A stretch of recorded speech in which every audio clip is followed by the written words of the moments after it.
This video is to show y'all how to make a tarot deck out of regular playing cards. So what you do is you're going to need 2 decks of playing cards. Mine happen to be different colors. And what you're going to do, you're going to take one deck and you're going to assign that deck to all the minor arcana. So we have the diamonds, which are going to be pentacles, so that resembles earth. Your spades are going to be swords, resembles air. Your hearts are going to be cups, so the 10 of hearts is going to be the 10 of cups. And then finally, the clubs is going to be fire, so we have the 8 of clubs. Now, if I would have done playing cards, I would have had the diamonds be black, but instead they made them red, hence blood diamonds. The swords I would leave as black, the pentacle, the spades. The hearts I would leave as hearts because cups is emotional, so it has to do with your heart. And I would do the clubs as red because they're fire.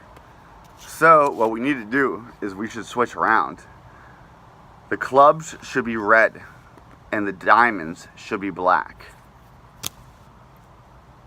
That's just my take on it. So that's the minor arcana. So what we're going to do is we're going to go through and you're going to come across, so you have to pick a knight or a page is going to be the jack. So what you do is you can mark one side, so if it's upside down or right side up, to figure out if you want to use it as a page or as a knight in the original tarot. What I do is I'll see where the reading's going, but a page and a knight, they're both kind of messengers, a youth, a young adult. So you could meld those together very easily. So this is the Knight of Cups. What's the Knight of Cups? It's bringing forward an emotional meaning. What's the Page of Cups? It's bringing forth an emotional meaning. It has to do with Scorpio, a water sign. So you could combine that very easily. So when it gets a little bit different, so you could do that with one deck of cards. So you could just read a deck of cards and just do the minor arcana. But you're going to be missing the major arcana, which is a major thing. So you take a second deck and then take a Sharpie, and then you're going to make your own major arcana. So you can bring around your deck of cards out with you so that you could give people readings on the go, on the fly. It's not that big of a difference. You can fit the deck in your hand. So I'm going to show you what cards I chose to use as my major arcana. And you could do this differently. It doesn't even matter. But you're going to need 22 of them. Your first one's going to be your Fool card. And you're going to want, I would recommend doing that with the Joker card. The Joker, the Fool, the Joker, the Jester. So if your deck came with a Joker, then you use the Joker as the Fool card. But now, we have 22 major arcana. So now that's going to take away one of them. So now we have 21 left. So now I went through a second deck and I picked out the cards that best correlate with the major arcana. And I happened to lose the Joker in this, so I used the Ace. So I looked to the Rider-Waite deck, which is what is our Bible. And I draw the Fool. There's the dog, there's the cliff, there's the white sun, there's the ace. The ace is the beginning. So I chose that. And this is not in any particular order. Here's the sun card. See, we have a young child on the back of a freaking unicorn with the sun behind him, and then I put the sign of Leo, and then the Roman numerals on top of it. The world card. I even spelt it, the world. We have the world, the snake eating its own tail, and it symbolizes all our 4 fixed signs. Aquarius, Scorpio, Taurus, Leo. Now we have, look how beautiful, the 5. See the Roman numeral on top? And this is the Hierophant, the Pope. Because I put a crown on her head. This one's a little bit busier. This is the Wheel of Fortune. And there, again, we have our 4 fixed signs of Leo, Aquarius, Taurus, and Scorpio. This one is also kind of busy. This is the Magician. I chose an Ace of Cups. You could choose a different one, and then you draw it in. You make it your own, and you put the symbolism in there so that when it shows up, you can recognize it. That's all that matters, is that you can recognize it. Here we have Temperance. I chose the Queen of Clubs because it has to do with Sagittarius. So I put the arrow at the bottom. Here we have the Queen of Spades, Justice. Justice is blind, so I blacked out her eyes. We have the columns on each side, Joachim and Boaz. And then we have the scales, Lady Justice, the Queen of Spades. And therefore, I'll go through and show you the rest. The King of Pentacles. Pentacles with what? Earth, the material realm. And who do we have as Lord of it? Satan. So there we have the Devil card, the King of Diamonds. And what did I do to him? I gave him horns on his head, because he represents Capricorn. Did I put Capricorn on there somewhere? Yep, I did. There's Capricorn.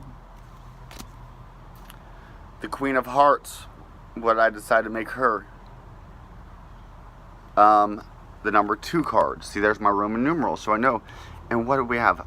Her mouth closed, because she is the divine sacred feminine. That is the number 2 card. That is the High Priestess. So I took the Queen of Cups, which is resembles Pisces, and I made her Hearts, which deals with water, emotions, and then I put moons on there, and the columns. Now, the Hermit card, I decided to do the 9 of Diamonds, because Diamonds is Earth, and Hermit has to do with Virgo, which is an Earth sign. Now we have the 8 of Spades, which is the Star card. So it's got 8 stars in it, and 8 is like transformation, transmutation, and the Star card is all about transforming and wishing. So now, for the Empress card, I chose the 3 of Diamonds, because Diamonds is what? Earth. And so then we have Venus and Earth and the wheat, and so we have the beautiful Empress as the 3 of Diamonds. King of Hearts, obviously the suicidal king. We make that Scorpio, and with the sign 13. So I black out the heart, and I put an arrow through it. Heart is cups, is water, is emotions. Scorpio is a water sign. Now we have the 4 of Pentacles. So Pentacles relates to the wand. And then we have homeboy as the Emperor. Wands is fire. Fire is Aries. Aries is a fire sign. And there we have the king, the emperor, sitting on his throne. And so I gave his eyebrows a little bit more of a serious look. And there we have the emperor card. Now this one has given... Hey! Shut up! This one is the Tower card. So I chose the 7 of diamonds. So diamonds is earth. And then we have them lined up. And then we have a plane hitting them both because it's so sad. The tower's coming down. I don't want to spend any more time on that card. Here we have the Jack of Hearts. Going forward, I'm using this as the Chariot. Here we have the Club. So that means it's the fire sign. And it's the number 12 sign. Damn, I don't even know what was I trying to do there? Well, let's see. I crossed out his face. What's the 12th card? And I put like an aura around him. Oh, the Hangman. The Jack of Clubs hung on the tree. Also resembles Aquarius, I guess. No. The Hangman can't be Aquarius. Forward, I chose the 2 of Spades to be the Lover's card, which represents Gemini. So I put this Gemini symbol there. I put Mars and Venus split apart. And then we have the angel above us looking there. The 10 of Hearts. It's the fixed cross. What is the 10 of Hearts? I use it as the number 20 card. The Wheel of Fortune? Nah. Maybe the Wheel of Fortune. I don't know. Do whatever you want. And here's the 2 of Diamonds, which is also. See, I messed. I did the towers twice. Thank you for figuring that out. And then here's the world. The infinity symbol. 8. The infinity symbol. Fire. Earth. And so now I have a deck of cards with an extra tower card. Whatever. And here it is. And it's not that big. You could take it with you wherever you want to go. You go out to the bar and fucking give somebody a goddamn fucking tarot reading. And it looks low-key like it's a regular plain deck, so you're not going to scare people. Look, it's not that thick. You can carry that around.